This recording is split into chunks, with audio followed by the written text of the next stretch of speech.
Votre bulletin Infothémis commence ici et maintenant. Cette semaine à Infothémis, Marie-Pierre Bernard, nommée directrice régionale de l'espace d'accélération et de croissance de l'Abitibi-Témiscamingue. Les producteurs de lait de la région tiennent leur assemblée générale annuelle. Le mois d'avril dédié à la sensibilisation à la maladie de Parkinson. Séance d'information sur la réhabilitation des sédiments de la baie d'Opémican. Et un concept pour partager les bons coups régionaux, Surfer sur la vague.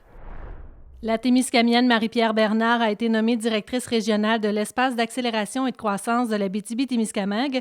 Ce nouvel organisme a pour mission de créer un environnement régional favorable au développement de projets innovants. L'espace d'accélération et de croissance de l'Abitibi-Témiscamingue découle d'une initiative du gouvernement du Québec là, qui a été mise en place par le ministère de l'Économie et de l'Innovation. Le ministère, il y a 1 an ou 2, a développé, dans le fond, le programme des ERAC, qui sont les espaces régionaux d'accélération et de croissance. Il y en a eu 18 de créés, je crois. Donc, chaque région du Québec en a un. Chacune des régions s'est organisée de façon différente. Certaines ont intégré, dans le fond, son ERAC à l'intérieur de structures qui sont déjà existantes, de certaines organisations qui existent déjà. Il y en a d'autres, comme nous, en Abitibi-Témiscamingue, qui ont décidé vraiment de créer une organisation à part entière pour mettre en place le mandat qui est confié par le ministère. Le ministère, en fait, là, souhaitait développer le programme des ERAC et avoir des structures en place qui sont régionales pour mieux accompagner les entreprises dans des projets d'innovation et de croissance, de favoriser l'innovation puis l'adoption des meilleures pratiques d'affaires par les entreprises de chacune des régions, peu importe le territoire, puis peu importe les besoins, là. Moi, j'ai une douzaine d'années d'expérience, un peu plus qu'une douzaine d'années d'expérience en gestion de projets d'innovation. J'ai travaillé pendant toutes ces années-là là, au sein du groupe MISA, qui est un organisme de soutien à l'innovation dans le secteur minier. Donc, j'ai travaillé, là, j'ai été chargée de projet pendant longtemps. J'ai travaillé pendant longtemps au soutien aux projets des entreprises. Donc, je travaillais avec les entreprises pour monter leurs projets d'innovation, dans la conception, la planification, aller chercher les financements, aller chercher les partenaires, valider les concepts et les idées auprès de l'industrie. Donc, l'accompagnement aux entreprises, je connais bien. Le processus d'innovation, je le connais également très bien. Là, évidemment, au niveau de l'ICAT, je vais être beaucoup plus multisectoriel que seulement minier, là, d'où vient mon expérience. Mais j'ai un bon background en gestion de projet et en accompagnement d'entreprise. Puis, je connais bien, en fait, le contexte régional, le contexte d'une organisation qui est financée par le gouvernement, mais qui est en service aux entreprises. Donc, je vais pouvoir amener un bon bagage. Évidemment, j'en ai beaucoup à apprendre quand même sur les autres secteurs que je connais un peu moins, les autres secteurs économiques de la région.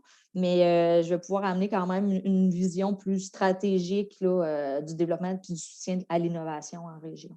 Les espaces d'accélération et de croissance sont un peu des plaques tournantes, en fait, d'accompagnement des entreprises, ne font pas nécessairement du service de première ligne auprès des entreprises, mais travaillent avec toutes les autres organisations qui sont en place et en soutien au développement des entreprises, à leurs projets de croissance, etc. Bien, en fait, étant donné que l'organisme est quand même nouvellement créé, je suis la première directrice, là, donc il y a beaucoup de choses à mettre en place. L'organisation a quand même déjà des administrateurs, donc un conseil d'administration qui est formé et qui a développé, qui a rédigé un plan stratégique, un plan d'action. Mais à court terme, là, je dirais dans les prochaines semaines, les prochains mois, ce qu'on veut rapidement mettre en place, c'est la cartographie de l'écosystème régional. Donc, d'identifier tous les intervenants qui peuvent offrir du soutien aux entreprises et à leurs projets, que ce soit au niveau du financement, au niveau de l'accompagnement, au niveau de l'expertise technique. Il y a des centres de recherche, il y a des conseillers, il y a beaucoup de soutiens financiers qui sont possibles. Donc, de cartographier ça, de faire des liens avec ces organisations-là, je vais réseauter beaucoup. Je vais travailler beaucoup aussi avec justement les conseillers puis les organisations qui sont en soutien aux entreprises pour voir quels sont les besoins qu'eux ont, mais aussi que les entreprises avec lesquelles ils travaillent peuvent avoir pour leurs projets d'innovation, puis de voir un peu comment est-ce qu'on peut mettre en place des projets ou des initiatives ou des activités pour stimuler l'innovation puis la favoriser chez les entreprises de la région. Fait que là, en ce moment, je suis beaucoup en planification, je dirais. Je vais être beaucoup en analyse de besoins, en identification de besoins, Puis ensuite, on va tomber là, en planification pour vraiment mettre en place des projets puis des activités concrètes pour soutenir les entreprises puis faire lever, en fait, des idées et des projets d'innovation qu'on va ensuite accompagner du début jusqu'à la fin. On est un organisme, en fait, là, régional. Donc, on offre du service dans tous les territoires de l'Abitibi-Témiscamingue, dans toutes les MRC. Le bureau régional est à Ville-Marie parce que moi, j'habite au Témiscamingue. Mais on est appelé à se déplacer puis on va desservir, dans le fond, là, les entreprises puis les intervenants de toute la région. C'est le 10 mars dernier qu'avait lieu l'Assemblée générale annuelle des producteurs de lait de l'Abitibi-Témiscamingue. Un moment pour aborder les grands enjeux qui les touchent directement, mais également pour souligner les bons coups réalisés pendant la dernière année. Hier, le 10 mars, c'était notre assemblée annuelle. C'est une assemblée qui se fait à tous les ans. C'est en fait pour faire le bilan de la dernière année, qu'est-ce qui se passe au niveau de la production laitière en Abitibi-Témiscamingue. En Abitibi-Témiscamingue, on est, de mémoire, 92 producteurs de lait. Puis, dans le fond, notre assemblée annuelle, c'est un rapport d'activité de l'année. En fait, on fait le tour de ce qui s'est passé au niveau de l'organisation. Puis, en même temps, de voir un peu, pendant cette réunion-là aussi, ce qu'il y a, c'est qu'on a, habituellement, c'est en présentiel, mais cette année, ça s'est tout fait en virtuel avec une plateforme qui s'appelle Digicast. Puis on avait la présence du président provincial, M. Daniel Gobeil. C'est simplement pour être bien entendu, bien représenté, en donnant notre opinion au même titre que les gens qui participent aux conseils municipaux ou autres conseils du genre. C'est important de rencontrer les gens qui nous représentent, discuter avec eux des enjeux, des points qui nous fatiguent, des points améliorés, les bons coups qui ont été faits. Puis à partir de ça, ils vont pouvoir faire avancer les dossiers qui nous tiennent à cœur là, dans la prochaine année. Il y a 2 points, moi, je pense qu'il faut retenir qui ont été dans les sujets de discussion, là, dont un, entre autres, qui avait commencé l'an passé. Étant donné qu'on est en Abitibi-Témiscamingue, on a de la difficulté souvent à faire acheminer nos échantillons de lait. Parce qu'à chaque fois que le camion à lait passe à la ferme, il y a un échantillon de lait qui est prélevé dans une petite bouteille. Puis après ça, c'est mis dans des frigidaires. Puis après ça, c'est acheminé à un laboratoire pour établir la composition, le test de gras, le test de protéines, toutes ces choses-là, la qualité du lait. Puis on a de la difficulté depuis un certain nombre d'années, là, les transports. Fait que ça a été un sujet chaud. Un point, par exemple, qui a été vraiment bien, c'est que justement, les producteurs de lait d'Abitibi-Témiscamingue avaient travaillé très fort depuis plusieurs années pour nous permettre d'avoir un accès à du quota. Au fil des ans, il y a beaucoup de quotas qui est sorti de la région. Puis là, dans le fond, c'est qu'on avait un accès privilégié. Normalement, quand on veut en acheter, ça se fait à la miette, tandis que là, il y a vraiment eu une priorisation d'une quantité importante de quotas qui a été émis. Donc, durant l'année 2020, les producteurs en Abitibi-Témiscamingue ont eu droit à ça. Fait que ceux qui avaient des projets d'agrandissement, ceux qui avaient un besoin ont pu aller de l'avant dans leur projet là, grâce à ce beau travail des producteurs de lait. Puis un autre sujet qui a été un point aussi intéressant, c'est que il y a comme un resserrement dans nos marges de tolérance par rapport à la production. En fait, on a des journées où on peut faire plus de lait ou moins de lait. Les vaches, c'est des animaux, c'est du vivant, fait que c'est pas toujours facile d'avoir une production qui est toujours constante. Fait que il y a comme un resserrement de ces marges-là, puis il y avait comme une certaine insatisfaction pour les producteurs de lait de l'Abitibi-Témiscamingue. Fait que ça a été une bonne occasion là, de faire valoir nos points, puis de peut-être essayer d'influencer le reste de la province à nos idées. Là. À chaque année aussi, on met en lumière les entreprises qui ont eu des meilleurs dossiers de qualité du lait. Dans le fond, à chaque mois, à chaque semaine, pas à chaque mois, à chaque livraison de lait, il y a un échantillon de lait qui est pris puis qui est envoyé pour analyse, pour composer, pour vérifier la qualité. Puis cette année, on est chanceux. Il y a 3 entreprises qui ont gagné médaille d'or, médaille d'argent, médaille de bronze au niveau de la qualité. Puis les noms, il y a, je les ai ici. La 3e position, c'est la ferme Lumar, qui est Marie-Josée Drouin et Stéphane Lupien de Nedlec. La 2e position, ferme Clarital, qui est de Laverlochère, Chantal Drouin, Émilie Bournival et Claude Bournival. Puis la 1re position, ferme Carpentier et Fils, qui est Jocelyn Gauthier, Sébastien Gauthier de Béarn. Puis il y a Andréane Gauthier aussi. Puis en quelque part, c'est tout à l'honneur des gens du Témiscamingue d'avoir des entreprises qui se démarquent au niveau de la qualité puis des performances au niveau de la qualité du lait dans la région. Fait que je vais en profiter pour féliciter ces 3 entreprises-là. On est chanceux, on les autres Témiscamingue. Bravo à eux autres. C'est une belle tape dans le dos. C'est toujours le fun, faire saluer les efforts. C'est quelque chose qu'on va chercher dans chaque petit geste au quotidien, dans chaque petite attention, dans chaque petit détail. Fait que, oui, quand on a un beau mérite comme ça, on le prend, on est super content. On se dit à quel point on a une équipe formidable pour en arriver là, parce que je ne le fais pas toute seule, puis mon conjoint non plus. Là, on a une bonne équipe.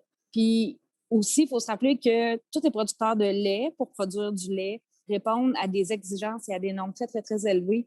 Donc, en partant, on est comme tous des athlètes olympiques. Fait on s'est démarqué par quelques centimes ici et là, mais tous les producteurs de lait qui se lèvent à tous les jours, qui vont faire leur routine, qui vont prendre soin de leurs animaux pour vous offrir des bons produits, ont le même mérite que moi. Je me suis démarquée par quelques centimes, j'en suis très fière, mais je relance quand même la balle à mes collègues qui font un aussi merveilleux travail. L'importance d'avoir des fermes sur le territoire, des fermes laitières, entre autres, mais en fait, les fermes en général, moi, j'appelle ça de l'occupation du territoire. À quelque part, les décors, les paysages, s'il n'y a pas d'agriculture, c'est la forêt qui reprend ses droits, là.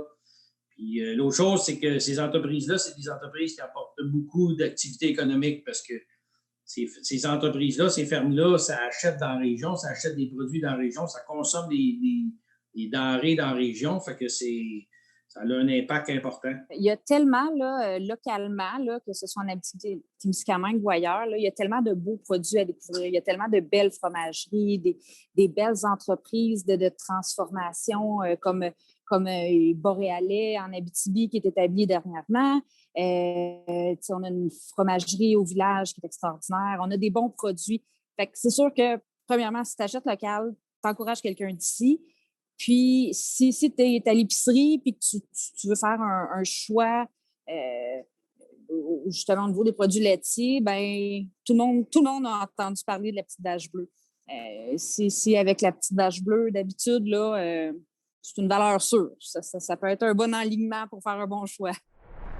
Depuis 1997, le mois d'avril est dédié à la sensibilisation à la maladie de Parkinson, qui a été découverte il y a environ 200 ans.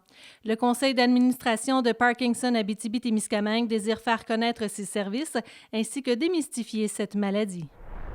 Le mois d'avril a été choisi, ça date de 1997. C'était le 200e anniversaire je crois que c'est John Parkinson qu'il s'appelait, qui est le chercheur qui a découvert la maladie de Parkinson. Et sa date anniversaire, c'est le 11 avril, peut-être, il me semble que c'est bien ça, c'est le 11 avril. Puis c'est pour ça, dans le fond, que le mois d'avril est, au niveau international, reconnu maintenant comme le mois de sensibilisation à la maladie de Parkinson. Tout le monde connaît le mot Parkinson. Tout le monde sait que c'est une maladie, mais combien en sont atteints? C'est quoi ça représente comme impact pour une personne et pour ses proches? Ben ça, c'est une autre histoire pas mal. Tu sais, là. Alors, depuis quelques années, Parkinson Québec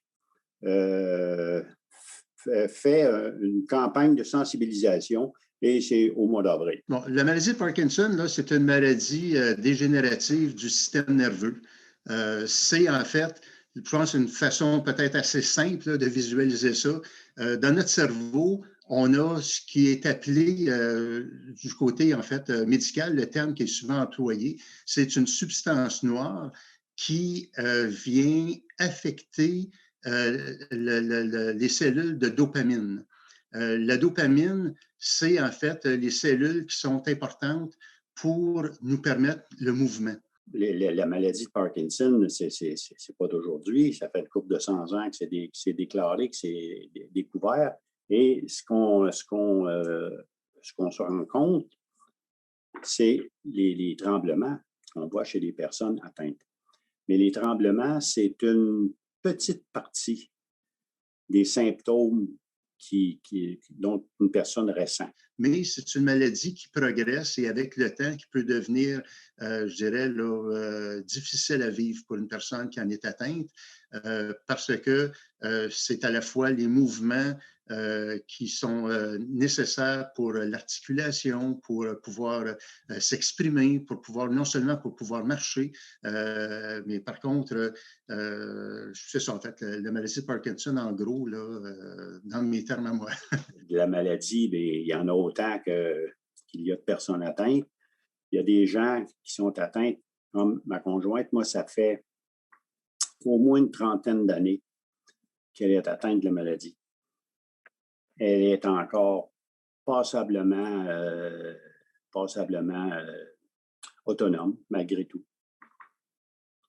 Et il y a d'autres personnes qui, après 5 ans, qu'après 8 ans, sont plus atteintes que d'autres après 20 ans. Parkinson Abitibi-Témiscamingue, sa première mission, en fait, c'est d'offrir du soutien. En fait, c'est la composition, justement, des groupes d'entraide et de soutien. C'est de pouvoir accompagner ces personnes-là pour qu'ils puissent avoir une meilleure vie, pour pouvoir avoir, en fait, une meilleure qualité de vie par rapport à leur maladie. Parkinson Abitibi-Témiscamingue regroupe 5 groupes d'entraide et de soutien dans chacune des 5 grandes régions de l'Abitibi et du Témiscamingue, c'est-à-dire la région de Val-d'Or, la région d'Amos, la région d'Abitibi-Ouest, Rouyn-Noranda et la région du Témiscamingue. On a 2 grosses activités de financement durant l'année. 2, je dirais 3. Il y a une activité qui s'appelle Parcours Parkinson, où chaque membre est invité à ramasser le plus d'argent qu'il peut auprès de gens qu'il connaît, auprès de sa famille, auprès de ses voisins. Il peut faire la rue voisine, n'importe comment. Et c'est une activité qui se tient de fin mai, habituellement, milieu de mai, à aller jusqu'en début de septembre. Après ça, on a aussi à l'automne, en novembre et une partie de décembre, une vente de gâteaux, aux fruits. Et il y a une 3e activité qu'on fait également, c'est une participation d'un soir au Rodéo du Camion. On va faire du bénévolat au Rodéo du Camion. Alors, c'est cette activité-là, le rodéo nous paye, autrement dit, là. Puis, bon, ça, c'est vraiment de l'argent qui reste localement. C'est à nous, tout simplement, pour nous aider à défrayer nos activités. Durant l'année, il y a plusieurs activités que chaque organisation Parkinson à travers le Québec déploie, mais le mois d'avril en particulier, c'est un mois pour essayer de mieux faire connaître auprès du grand public la maladie, mais aussi pour essayer de rejoindre les personnes qui peuvent être atteintes de la maladie, mais qui ne savent pas qu'il existe des groupes d'entraide et de soutien dans chacune des régions. Le 10 mars dernier se tenait une séance d'information publique sur le projet de réhabilitation des sédiments de la baie d'Opimican, un projet d'envergure qui devra s'échelonner sur une période de plusieurs années encore. Tous les détails en compagnie d'Ambroise Lick, directeur des Parcs nationaux d'Opimican et des Goebels. Donc, hier, c'était une présentation d'information publique que la CEPAC a tenue pour le projet de réhabilitation de la baie d'Opimican. Donc, ça a été une présentation qui a été faite dans le contexte pandémique actuel via vidéoconférence. Donc, c'est ça. C'est une présentation qui était très technique. Donc, c'était vraiment pour présenter un peu ce qu'on pense faire dans la baie. Puis là, justement, là, les gens ont pu poser des questions et tout ça. Là. La baie d'Opimican, il faut garder en tête que c'était un petit centre industriel pour la réparation des bateaux du lac Témiscamingue, la réparation des estacades, donc les espèces de grandes chaînées qui servaient à amener les bio. Il y avait beaucoup d'opérations, là, puis c'était des remorqueurs qui en avaient jusqu'à 150 pieds de long, là, 50 mètres de long, donc c'était des gros éléments industriels qui étaient là. Puis, c'était les mesures d'époque, puis, c'était pas les mesures de protection de l'environnement qu'on a aujourd'hui. Puis, ce qui s'est passé, c'est qu'on a eu une contamination. Fait qu'il y a eu de la contamination à certains endroits de la baie. C'est une contamination qui est principalement associée à des hydrocarbures, donc les vieux fioul, les choses comme ça, les huiles, puis des métaux lourds. aussi. Ce n'est pas tout uniforme dans la baie. Puis, dans le contexte actuel, la baie, les sédiments qui sont dans la baie, le niveau de contamination dépasse les critères gouvernementaux en termes de taux de pollution. Donc, dans ce contexte-là, le ministère de l'Environnement demande une réhabilitation de la baie. Et c'est dans ce contexte-là que la CEPAC, étant donné que on est gestionnaire du territoire du Parc national, le territoire du Parc national, ce n'est pas à la CEPAC, c'est au gouvernement du Québec. Donc, là, le gouvernement du Québec, ce qu'il nous demande, c'est justement de procéder à la réhabilitation du site, mais c'est tout hyper encadré par les critères du ministère. Donc, nous, ce n'est pas la CEPAC qui prend la décision finale. Ce qu'on fait, c'est qu'on a énormément d'experts qui ont travaillé depuis 2014 à ce projet-là. Des experts de firmes de génie conseil, des experts en biologie, des experts du ministère, que ce soit au niveau provincial ou fédéral. Fait que tout ce beau monde-là s'est parlé, puis on définit un espèce de un plan de réhabilitation pour la baie qui ensuite va être officiellement approuvé par le ministère. Parce qu'il faut garder aussi en tête que ce projet-là, il est géré à partir, notre personne en charge du projet à la CEPAC, c'est une ingénieure qui est basée à Québec. Donc, considérant l'ampleur du projet, puis tout ça, ce n'est pas nous autres qui le gérons à l'interne au Parc Opémican. C'est vraiment géré par notre équipe de Québec, soutenue par des firmes de consultants spécialisés en décontamination, qui est en l'occurrence nous autres WSP. Fait que, c'était ce groupe-là qui sont venus présenter de façon assez technique, justement, là, quels allaient être les travaux à réaliser dans la baie là, en lien avec sa réhabilitation. Les travaux de décontamination, comme on a présenté hier, c'est des travaux qui vont s'échelonner sur quelques années. Donc, ce n'est pas un travail de 2 mois, là, mettons, c'est des travaux d'envergure qui ont une valeur de plusieurs millions de dollars. Donc, c'est certain que ça ne se fait pas en criant ciseaux. Ça va se faire sur une longue période. Puis, c'est qu'on n'a pas le choix de le faire dans ces critères-là là, pour donner le temps de bien faire un travail. On est un parc national. On veut que ça soit exemplaire comme travail de réhabilitation. Puis, on veut mettre tous les éléments en œuvre pour que ça soit fait le mieux possible puis avec le minimum, justement, d'impact sur l'environnement puis qu'on ait le plus gros gain. Fait que c'est comme ça qu'on travaille. Puis, c'est pour ça que, il y a des gens qui vont dire « Ouais, mais là, vous travaillez là-dessus depuis 2014. » Oui, mais c'est hyper complexe comme projet puis c'est un gros projet. Puis, on ne veut pas le faire sur le coin d'une table, nos ingénieurs qui travaillent là-dessus, c'est pas moi qui travaille là-dessus, c'est des ingénieurs spécialisés. Ils mettent toute leur énergie pour trouver la meilleure façon adaptée à notre situation, justement, de la baie d'Opémican. C'est sûr que nous, ça rejoint tout à fait la mission de la CEPAC, soit d'assurer la protection à long terme et même l'amélioration des milieux exceptionnels comme ceux qu'on retrouve dans le Parc national d'Opémican. Fait que c'est clairement ça. Donc, là, par ce projet-là, on va aller améliorer l'environnement de la baie. Puis la baie est magnifique, là, avec ses pins, les bâtiments historiques, les parois rocheuses. C'est un super bel habitat. Fait que là, on est extrêmement content de tout ça parce que le projet va permettre de gérer cet enjeu environnemental-là puis de le corriger. Puis, le deuxième élément aussi, c'est que ça va permettre aux visiteurs de pouvoir pleinement profiter de la baie. Parce que là, ce qui arrive, c'est que la baie, en ce moment, la zone, par exemple, de plage, elle est fermée. Parce qu'on ne veut pas, justement, on ne peut pas laisser les gens aller se baigner dans un environnement où il y a une contamination. Avec les travaux qui vont être faits, ça va permettre justement aux visiteurs d'aller pouvoir pleinement utiliser la baie de façon très, très, très sécuritaire, sans aucun risque. Le conteur témiscabitibien Guillaume Beaulieu, connu pour semer du bonheur en région, récidive. Cette fois, à titre de chargé de projet de surfer sur la vague. Le concept est simple, signaler les bons coups ou initiatives qui font du bien en ces temps de pandémie et les souligner sous la forme de capsules vidéo et audio. Bien, en fait, le projet il est né vraiment d'une discussion que j'ai eue suite à une lecture, une prestation que j'avais faite avec en fait, la directrice de la REDA de France, Riel, qui est venue me dire « Hey, écoute, là, au niveau de l'ensemble d'Abitibi-Témiscamingue, la deuxième vague arrive, on trouve ça lourd, c'est cette valeur de voir que le climat, le fun de l'été ne se poursuit pas. Garder le moral, qu'est-ce qu'on pourrait faire là-dessus, dans le fond, toi et moi? » Alors, on a regardé les différentes options. J'ai dégagé du temps pour réussir à travailler là, avec elle, à monter ce projet-là, qui ne répond pas à une commande gouvernementale. On parle vraiment de quelque chose qui est né d'une conversation comme ça et qui, comme organisation, elle a dit, regarde, on va aller chercher du financement puis tout avec les éléments que tu as pu là, penser là, pour, puis si c'était bon pour le faire, ça pourrait être intéressant. Alors donc, on a effectivement fait le plan de match espéré en relativement peu de temps, donc déjà en décembre.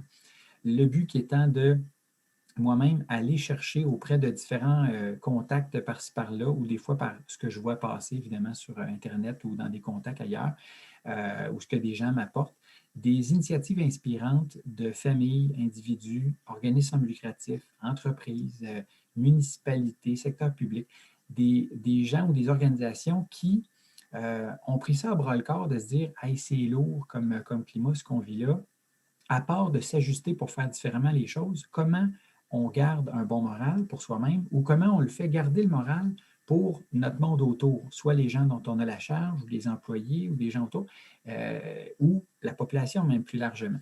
Où est-ce qu'il y a du monde dans la région qui ont fait des choses intéressantes, pas toujours vues et sues?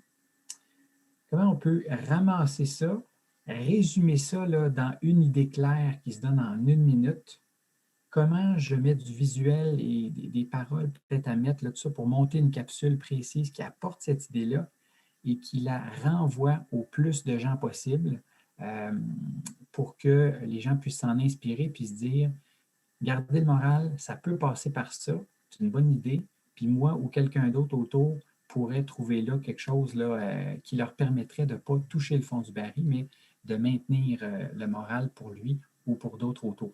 Fait que ça, c'est l'essence là, de ce projet-là. Je me suis contraint, là, j'ai accepté la contrainte là, d'avoir 1 minute pile, mais en me disant, ce que j'ai de plus à dire là-dessus, je vais le mentionner dans le livre qui donc va pouvoir circuler par la suite.